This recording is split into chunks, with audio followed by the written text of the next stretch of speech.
The college football playoff. Some people like it, some people don't.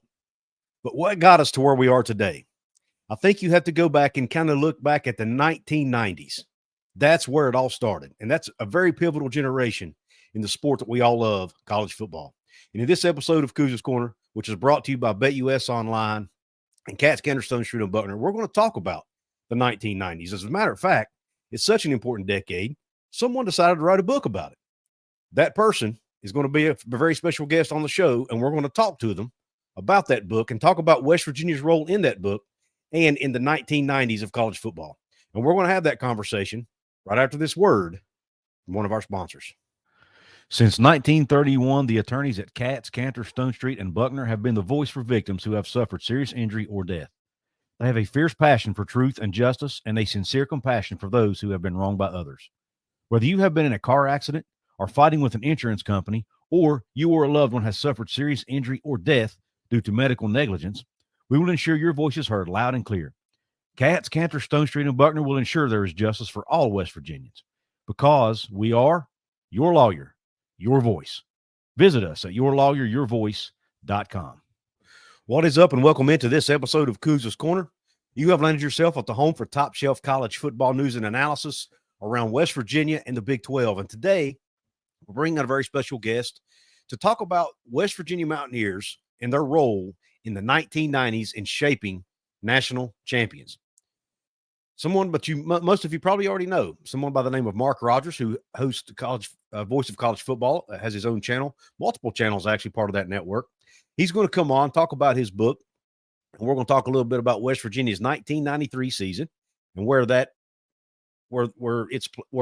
its place in history, basically, in that season. And there's nobody better to do that than with Mr. Rogers. So without further ado, let's bring Mark on. Mark, how you doing? Hey, Couz. It's good to see you. Appreciate you having me. Absolutely. I was trying to lay the groundwork about the book the best I could there for you, for the audience. But just share with the audience, your inspiration behind the book. The title, obviously start with the title of the book, what's it about, and kind of just lay the groundwork, and then we'll get into a little bit of the nuts and bolts about the various national champions, and we'll spend a lot of time focusing on the Mountaineers.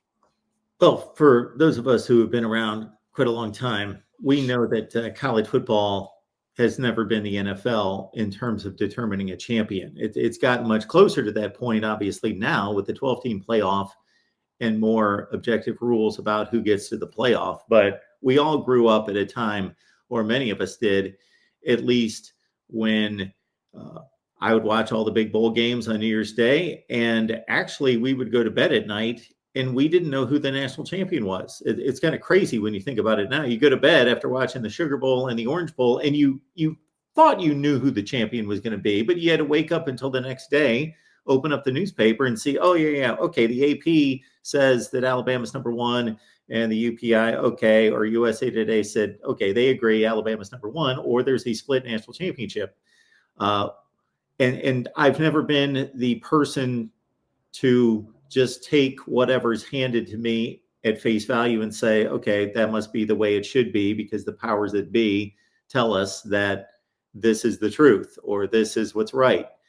I'm the guy that when I was a sophomore in high school wrote a 10,000 word article on a college football, 16-team college football playoff, and this is what it should look like in the mid 80s. Wow. Like in high school. So I was thinking about this stuff a long, long time ago. Okay. So the reason I picked the 1990s, and you kind of alluded to this, was I consider it to be the most impactful decade in the history of college football in regards to determining championships and getting us to where we are now. Because the poll system was set up, Couz, of course, in 1936 with the AP. And from 1936 until the 1990s, that's what it was, whatever the AP writers said. And then, of course, there was the coaches poll as well. They just voted, and that's what it was. And then some people started to get together to think, okay, first of all, we're having an issue with matchups. You could be the number one team in the country, and you're coming out of the Big Ten where you're going to the Rose Bowl, and you can play the 12th ranked team in the country.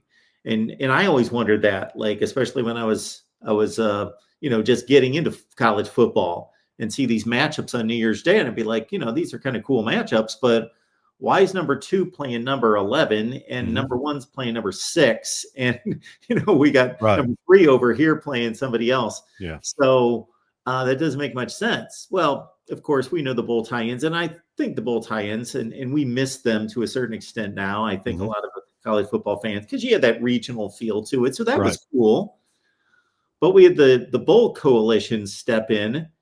And so 1992, just after Miami and Washington split a championship in 91, decided, okay, let's at least try to get 1 and 2 together. So that was a move in the right direction, except the Big Ten and the Pac-10 just wanted to go to the Rose Bowl and said, well, we're not going to be part of that. So it kind of worked, but the very next year it didn't work because Penn State went to the Rose Bowl and Nebraska went somewhere else, and they were both undefeated.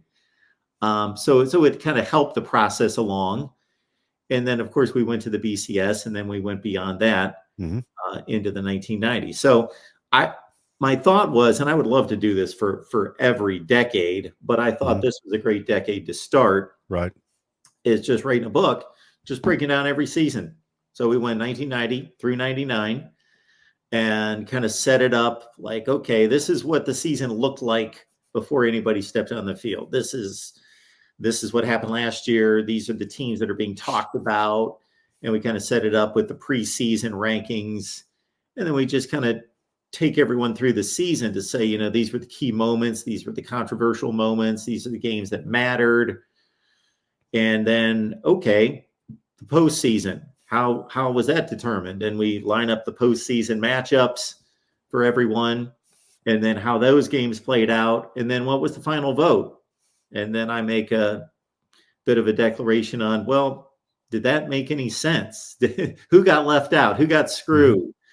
Because somebody almost always got screwed to some extent, because not that the team that was voted the national champion wasn't legitimate, but there were other teams that were nearly or just as legitimate or valid in their claims.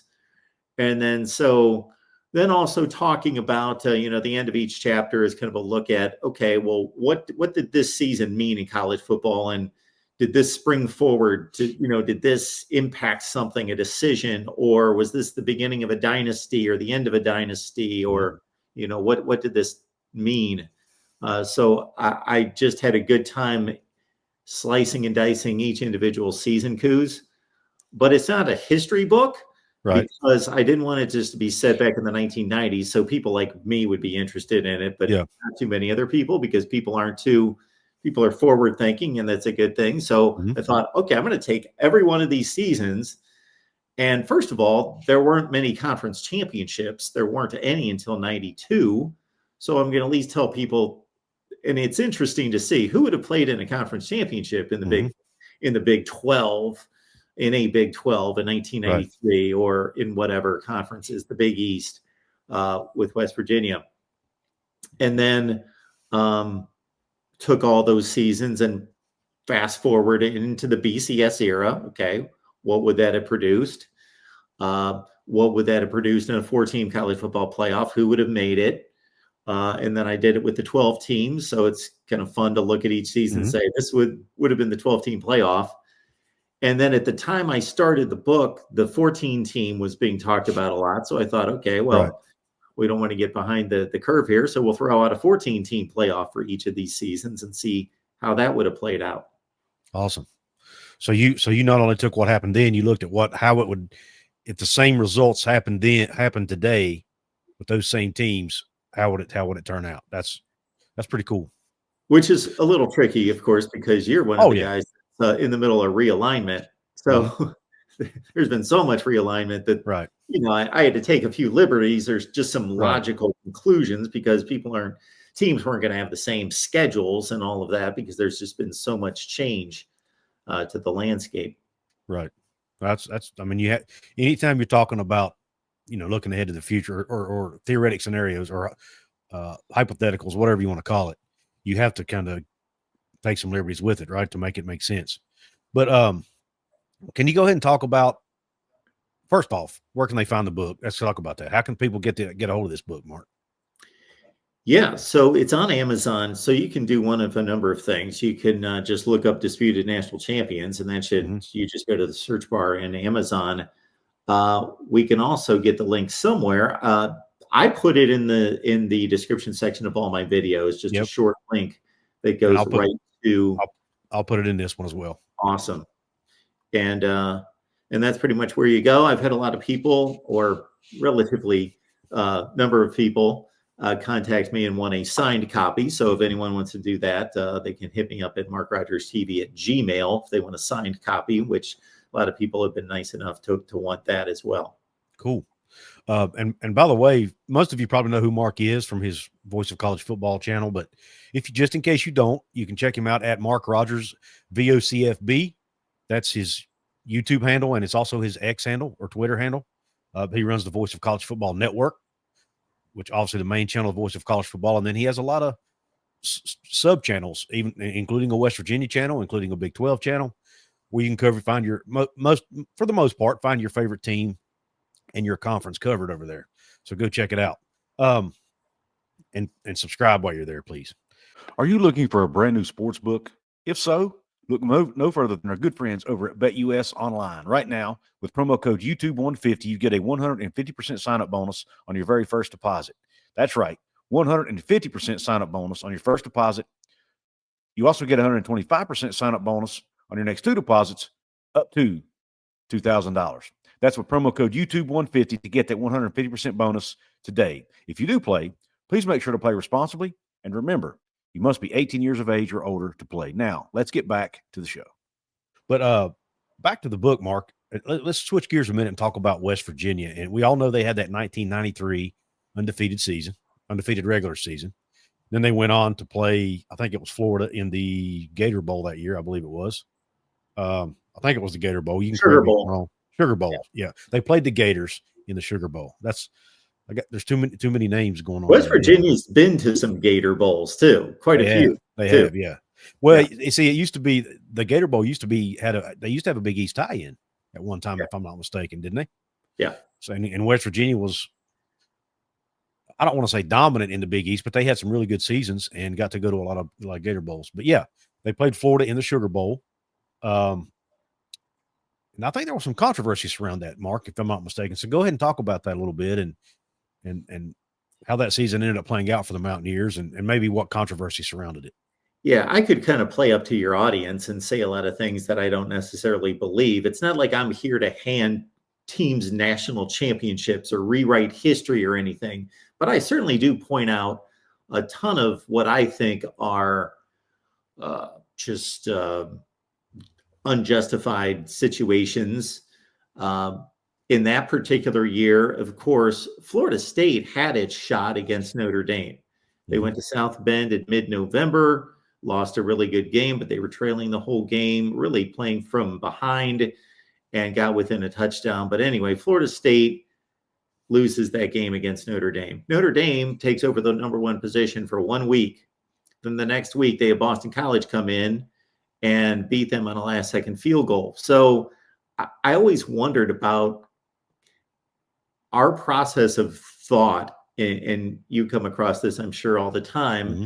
I'm a big head-to-head guy. I just think if two teams have very similar resumes, they have the same record as Florida State and Notre Dame did in that case, and they played on the field, well, we have to justify and we have to hold up that result. We have to honor the result. And we didn't that season. And people will say, decades later, well, Notre Dame lost to Boston College. Well, first of all, Boston College was not a bad team. They were 13th ranked in the country coming into Notre Dame. So I think people get clouded by brands and, that wasn't Georgia coming into Notre Dame winning the game. So that must have been a lousy loss. Well, it was the 13th ranked team in the country.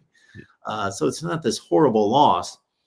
And meanwhile, West Virginia is running through a schedule that, again, I think gets a bit shaded decades later by, the Big East inferior football conference must not have been that good. But if you go through their schedule, it's just as legitimate. Mhm. And I'm not going to say it was the toughest schedule in the country or anything close to that, but it was a very legitimate schedule with a number of ranked teams.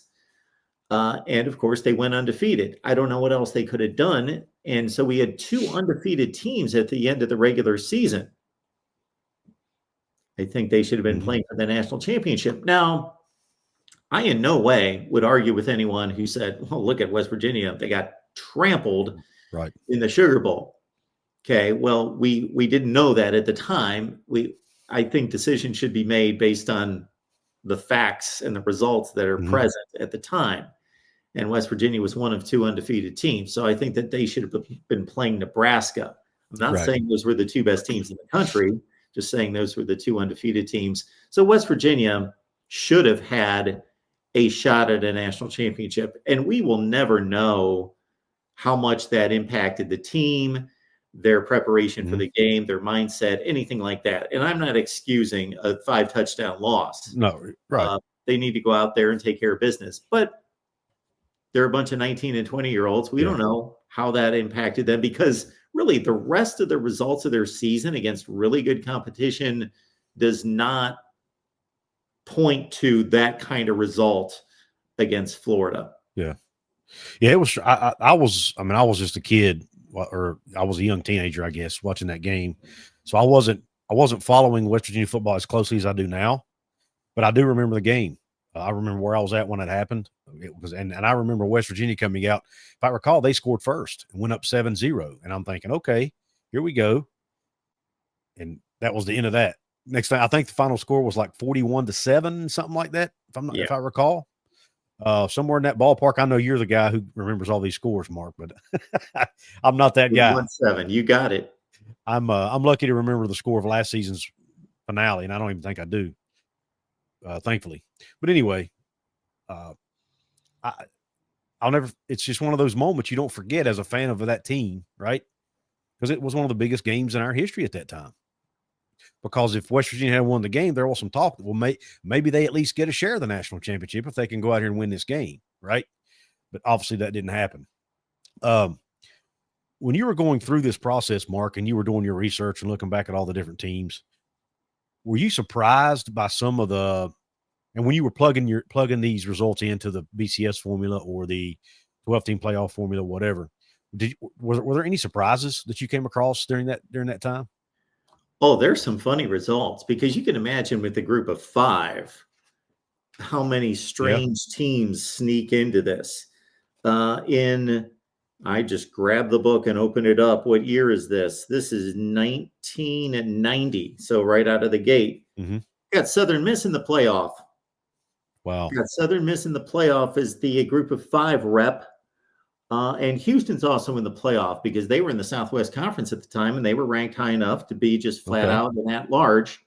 The other funny thing, Couz, is that for a large part of the 90s, there were 7 major conferences, because you still had the Southwest Conference, you still had the Big East, along with the other 5 when the Pac-12 was still in play, the Pac-10 at the time. So we had 7 conference champions. So that also makes for a very interesting seeding process. Right. Because somebody could be really good. They could be like number 2 in the SEC, but they got to go to the back of the line, because I tried to honor the format that's implemented right now with the conference champions at the top of the deal, or at least what was being proposed and was formatted at the time that I started writing the book. So yeah, there are interesting group of East Carolina makes a playoff in one of these seasons as well. Did Marshall make it any of those years? Because Marshall at one time was a really good pro. Of course, they were FCS in the early 90s, if I'm not mistaken, and they moved up. Yeah. It's funny, sometime in the 90s, didn't they? Wasn't it late 90s when they moved up? 97. Don't hold me to that, everyone out there. I believe it was 1997. Actually, they played Ole Miss in a bowl game in the Motor City Bowl, the first ever. One of the reasons I remember that is because I was covering Ole Miss at the time. Okay. And Chad Pennington, Randy Moss. I got to think that they did. I'm not coming up with it right this second. That's okay. Yeah, I don't mean to put you on the spot, but I remember, living in the state of West Virginia, Marshall. I remember how good their program was, and I remember how big of a deal it was when Randy Moss and Chad Pennington played against West Virginia one year. And, a lot of people were worried that Marshall may pull that game off. They didn't, but it was a really good football game, if I recall. So that they had a lot of talent on that team. And Bob Pruitt had that team humming at that point in time. Absolutely, they did. Now, I think they get derailed in 1998 by another undefeated Group of 5 team, Tulane, Sean King. Mm-hmm. They were 11-0, so they would have been the G5 rep based on the rankings. Mark, there's always a West Virginia connection. Yeah. Hey. Guess who Tulane's offensive coordinator was? Tulane's offensive coordinator in 1998. Time, was it Rich Rodriguez? It was. Yep. Okay. I think so. I know he coached Sean King at some point in his career. Okay. It would have been because unless he went to Clemson before, because he came to West Virginia in 2000. So it would have been right around that time, 97, 98 time frame. Okay. Yeah. So anyway, when you said that, it brought back full circle moment. There's a West Virginia podcast called 3 Guys Before the Game, where it's three of the more popular West Virginia media figures that cover sports. And they always have this saying that there's always, no matter where you go, what you do, you'll always meet somebody that has some kind of tie to either the state of West Virginia or WVU or something. So it's pretty neat. But if you look at today's Big 12, Mark, and you look at the 90s, correct me if I'm wrong, but isn't Colorado the only team that would even have a share of a national title in that decade? Actually, since from that time on until now, right? Yes. So you've got Colorado in 1990 that split with Georgia Tech. So the book starts off in a funny place because you had that whole controversy with a 5th down and all that other business with Missouri, and they split a national title with Colorado. And what's funny about Colorado is they had a loss and a tie, and then they had what should have been a loss against Missouri. So that would have been 2 losses and a tie. And then a lot of people actually, and myself at the time, not that I've watched it too many times since, but they got pretty fortunate with a block in the back clip in the Orange Bowl against Notre Dame on a play that would have won the game for Notre Dame with about 40 seconds left in the game. So you had a team winning a national championship that could have lost 3 games and tied 1. Yeah. But yeah, they were the last one from the Big 12, and the last full would have been BYU, of course, in 1984. Yeah. And that's one knock against the conference, I think, is that they don't really have a recent national champion. When you look at how many of those of the 90s, 90 through 99, how many split national champions were there? Or how many of those years were there split national champions? Yeah, you had Colorado and Georgia Tech in 90. You had Miami and Washington, both undefeated in 91. 94, I believe, should have been a split national championship. Nebraska's swept, but Penn State was undefeated as well. And then the last one was the year before the BCS kicked in 98, 1997, Nebraska, Michigan. Okay. So there were 3 years there was a split national champion of the 8, 3 of the 8 years. Okay. Yeah. Wow. Interesting. Now, do you have plans to do another book at some point, or are you going to stop? I would love to. I had a whole lot of fun doing this. I would love to go through various decades and break them down. Yeah. Cool. So everybody make sure, especially if you, which like Mark said, it's not a history book, so you don't have to like history to enjoy this book. But if you love college football and you love, especially talking about national champions and disputed national champions and all those types of things, this is a book you need to pick up at Amazon. Or Mark, go ahead and give the email one more time where they can reach out to you and get a signed copy. Yeah, Mark Rogers TV so TV as in television, Mark Rogers TV at Gmail, and you can just hit me up there. Absolutely. Okay. And there is a link. There is going to be a link in the description of this video. You can click the link and it'll take you right to Amazon, right to the book, and get yourself a copy of it. Go check Mark's channel out if you haven't. Voice of College Football. Mark, just anything else from this book? Any other takeaways you want to share with the audience that before we move on? I do want to get your takes on some Rich Rodriguez to West Virginia too before we get out of here. This goes a little bit before this book, but in 1983, you talk about writing other books. I'd go back to the 80s or into the 2000s. I'll jump all over the place if I'm given the opportunity and so forth. These things take a penny or two to actually produce. I'm sure. So I need some kind of response to it to be able to write the other ones, but I would love to write some other ones.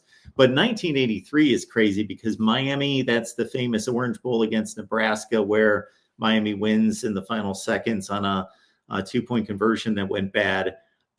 It amazes me how bowl games were considered almost like playoff games by the writers, because you lost a bowl game, forget it. You're done. It's like a playoff game, where to me, it was just like, that's just another data point. It's an important game against a good team.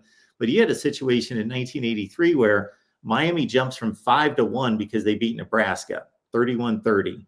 Well, Auburn had a ridiculous schedule. It was crazy how tough their schedule was.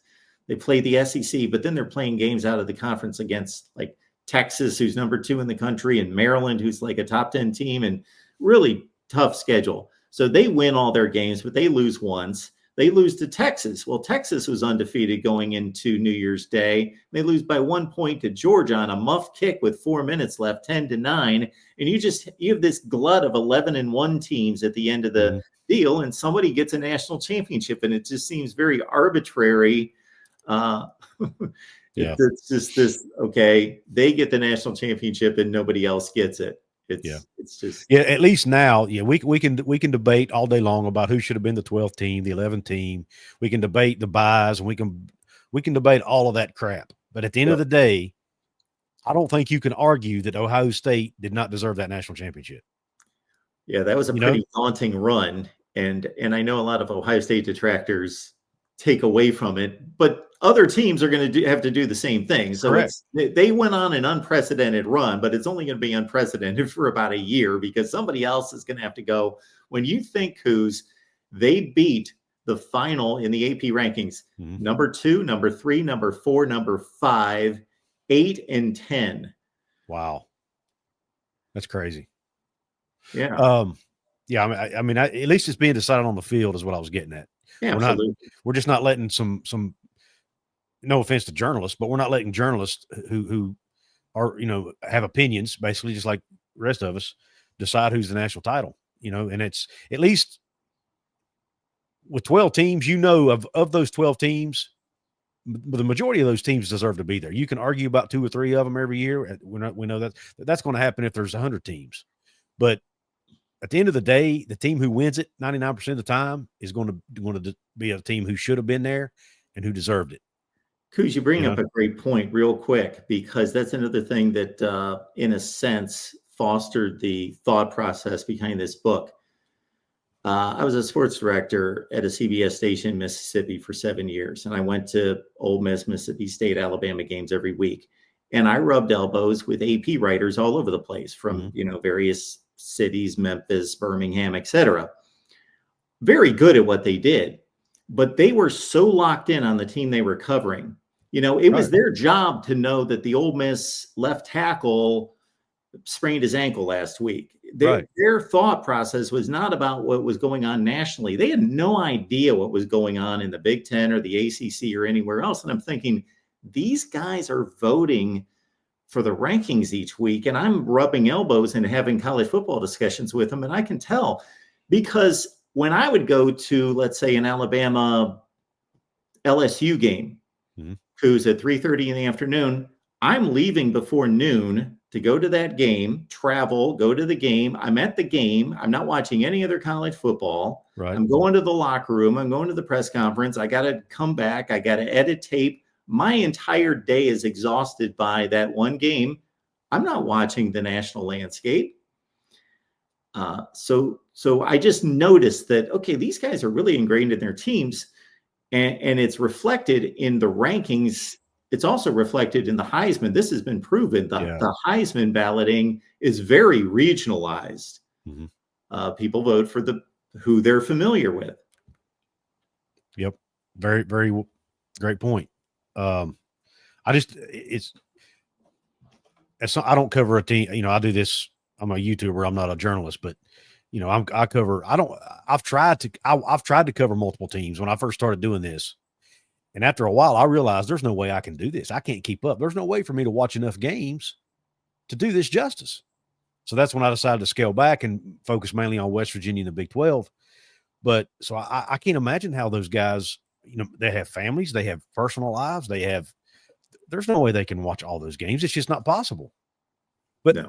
And I think the same thing about the committee sometimes. Now they say the committee watches all the games. How is it humanly possible for everybody in that room to watch every game? I don't buy it. But anyway, that's just me. Mark, listen, man, one more time, let everybody know about your book and where to find your work.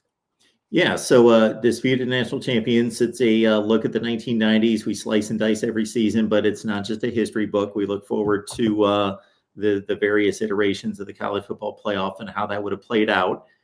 So the link, I believe, Couz is putting it down there in the description section. Yep. And if you want a signed copy, you can hit me up at markrogerstv@gmail.com. And Voice of College Football, you should be able to find that right here on YouTube. Just put it in the search bar. Mountaineer fans, be sure to grab a copy because the 1993 season will be part of that book. So he'll talk about that in the book. So Mark, thank you again, man, for coming on. It's been a fun conversation. I had planned to go 30 minutes, but I had so much fun. I said, screw it. We'll just go until we can't go no more. So I appreciate it, Couz. Absolutely. I appreciate you coming on, man. And we'll do it again sometime soon, hopefully. Sounds good. Everybody be sure to subscribe to Mark's channel over at the Voice of College Football. Please subscribe here. Please hit the thumbs up. You know the deal. Thumbs up, comments, sharing, subscribing. You know the drill. Please do it. Thanks for watching the show. If you're listening on podcast, thanks for listening to the show. Please give us a 5-star rating over there. And go check out Voice of College Football and his book on Amazon, Disputed National Champions. Have a great day. God bless, and Q Country Roads.